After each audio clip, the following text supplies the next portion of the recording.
بسم اللہ الرحمن الرحیم۔ شروع اللہ کے نام سے جو بڑا مہربان اور نہایت رحم والا ہے۔ نماز تہجد سے متعلق احکام و مسائل۔ ارشاد باری تعالی ہے، ترجمہ: آپ رات کے حصے میں تہجد ادا کریں، یہ آپ کے لیے زائد اور مخصوص ہے۔ حدیث نمبر 1120۔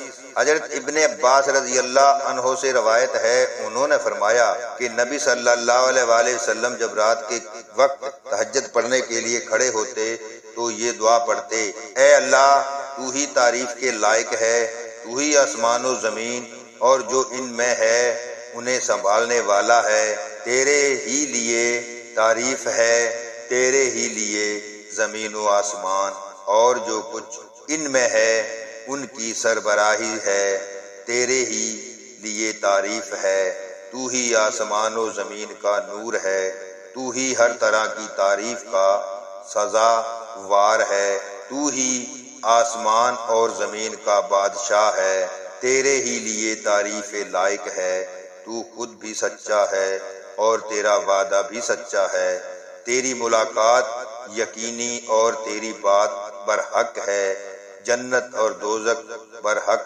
تمام انبیاء برحق اور حضرت محمد صلی اللہ علیہ وآلہ وسلم بھی برحق ہیں، نیز قیامت برحق ہے۔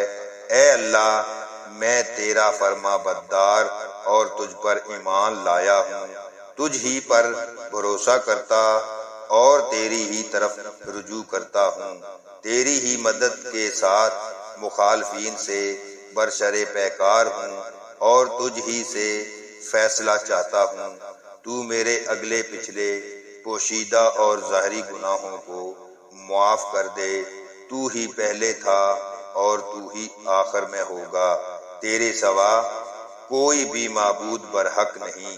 سفیان کہتے ہیں کہ راوی حدیث عبد الکریم ابو امیہ نے اس دعا کے آخر میں درج ذیل الفاظ بھی بیان کیے ہیں: اور اللہ کی مدد کے بغیر نیکی کرنے کی طاقت اور برائی سے باز رہنے کی ہمت نہیں۔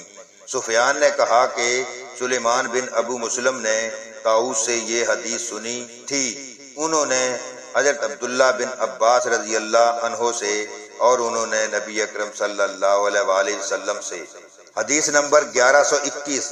حضرت ابن عمر رضی اللہ عنہ سے روایت ہے، انہوں نے فرمایا نبی صلی اللہ علیہ وآلہ وسلم کی زندگی مبارک میں جب کوئی آدمی خواب دیکھتا تو اسے رسول اللہ صلی اللہ علیہ وآلہ وسلم سے بیان کرتا، مجھے یہ تمنا ہوتی کہ میں بھی کوئی خواب دیکھوں اور اسے رسول اللہ صلی اللہ علیہ وآلہ وسلم سے بیان کروں۔ میں ابھی نوجوان تھا اور نبی صلی اللہ علیہ وآلہ وسلم کی حیات طیبہ میں مسجد ہی میں سویا کرتا تھا، چنانچہ میں نے خواب میں دیکھا گویا مجھے دو فرشتوں نے پکڑا اور دوزخ کی جانب لے گئے۔ میں کیا دیکھتا ہوں کہ وہ کنویں کی طرح بیچ دار بنی ہوئی ہے، اس پر دو چرخیاں لگی ہوئی ہیں اور اس میں کچھ ایسے لوگ بھی ہیں جنہیں میں پہچانتا ہوں۔ میں یہ منظر دیکھ کر دوزخ سے اللہ کی پناہ مانگنے لگا۔ حضرت عبداللہ رضی اللہ عنہ فرماتے ہیں کہ ہمیں ایک اور فرشتہ ملا جس نے مجھ سے کہا کہ ڈرو نہیں۔ حدیث نمبر 1122۔ حضرت عبداللہ بن عمر رضی اللہ عنہ بیان کرتے ہیں کہ میں نے یہ خواب اپنی ہمشیر حضرت حفصہ رضی اللہ عنہا سے بیان کیا، انہوں نے رسول اللہ صلی اللہ علیہ وآلہ وسلم سے اس کا تذکرہ کیا تو آپ نے فرمایا عبداللہ اچھا آدمی ہے، کاش کہ وہ تہجد پڑھنے کا التزام کرے۔ اس کے بعد وہ عبداللہ بن عمر رضی اللہ عنہ رات کو بہت کم سویا کرتے تھے۔ حدیث نمبر 1123۔ حضرت عائشہ رضی اللہ عنہا سے روایت ہے، انہوں نے فرمایا رسول اللہ صلی اللہ علیہ وآلہ وسلم رات کو 11 رکعات پڑھا کرتے تھے، یہ آپ کی رات کی نماز تھی، اس میں آپ اتنا طویل سجدہ کرتے کہ اپنا سر مبارک اٹھانے سے پہلے تم میں سے کوئی 50 آیات پڑھ لے، نیز فجر سے پہلے 2 سنت ادا کرتے، پھر اپنی دائیں کروٹ پر لیٹ جاتے حتیٰ کہ مؤذن آپ کو نماز فجر کی اطلاع دیتا۔ حدیث نمبر 1124۔ حضرت جندب بن عبداللہ رضی اللہ عنہ فرماتے ہیں کہ نبی صلی اللہ علیہ وآلہ وسلم بیمار ہو گئے تو 1 یا 2 رات آپ تہجد کے لیے اٹھے۔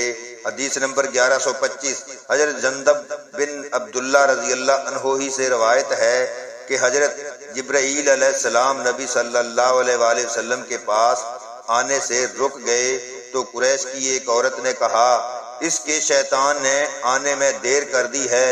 اس پر یہ آیات اتری، چاشت کی قسم اور رات کی بھی جب وہ چھا جائے، تیرے رب نے تجھے چھوڑا نہیں اور نہ وہ ناراض ہی ہوا ہے۔ نبی صلی اللہ علیہ وآلہ وسلم نماز تہجد کی اہمیت کے پیش نظر رات کے وقت حضرت علی اور حضرت فاطمہ رضی اللہ عنہم کے ہاں تشریف لے گئے۔ حدیث نمبر 1126۔ حضرت ام سلمہ رضی اللہ عنہا سے روایت ہے کہ نبی صلی اللہ علیہ وآلہ وسلم ایک رات بیدار ہوئے تو فرمایا، سبحان اللہ، آج رات کس قدر سنگین فتنے نازل ہوئے اور کس قدر عظیم خزانے اتارے گئے۔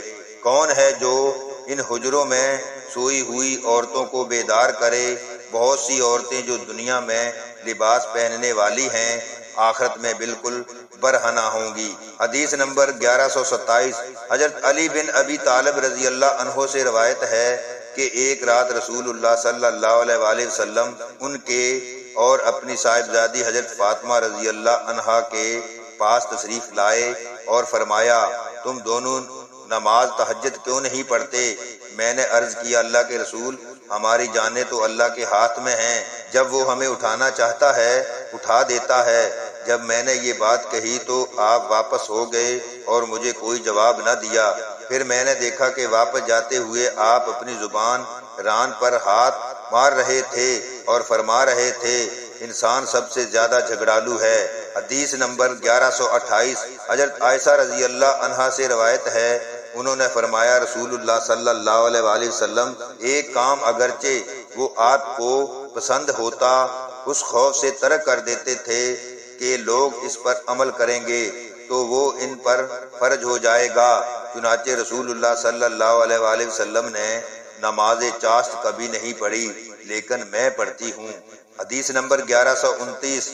ام المومنین حضرت عائشہ رضی اللہ عنہا ہی سے مروی روایت میں ہے کہ رسول اللہ صلی اللہ علیہ وآلہ وسلم نے ایک رات مسجد میں نماز تہجد ادا کی تو لوگوں نے بھی آپ کے ساتھ نماز کی۔ پھر دوسری رات بھی آپ نے ایسے مسجد میں ادا کیا تو لوگ زیادہ جمع ہو گئے۔ پھر تیسری یا چوتھی رات لوگ اس سے بھی زیادہ جمع ہو گئے، لیکن رسول اللہ صلی اللہ علیہ وآلہ وسلم ان کے پاس باہر تشریف نہ لائے۔